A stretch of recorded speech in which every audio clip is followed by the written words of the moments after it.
ada pemuda yang tetap bisa berpegang teguh pada keimanannya yang hakiki, mungkin ialah satu dari 1000 yang ada. Maka sesulit itu untuk mempertahankan keimanannya, dan ikut sedikit saya jelaskan sesuai dengan pedoman kita, yaitu Al-Quran.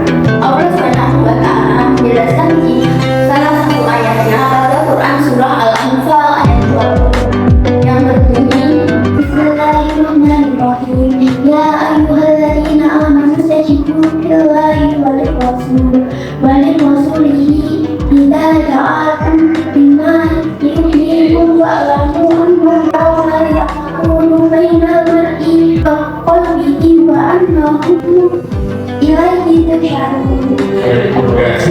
Yang artinya, hai orang-orang yang beriman, penuhilah firman Allah Subhanahu wa Ta'ala dan firman Rasul, apabila Rasul menyeru kamu kepada sesuatu yang memberikan kehidupan kepada kamu.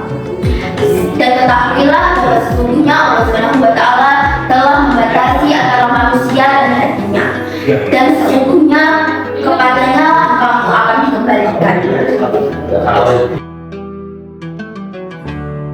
Berdasarkan potongan ayat di atas, apa sih yang dimaksud dengan membatasi antara manusia dan hatinya? Membatasi antara manusia dan hatinya berarti membatasi antara orang ini dengan kemaksiatannya yang dapat mendekatkannya kepada panasnya api neraka. Di hari ini saya akan membahas tentang 3 poin akan mempengaruhi keimanan kita pada zaman penuh teknologi ini.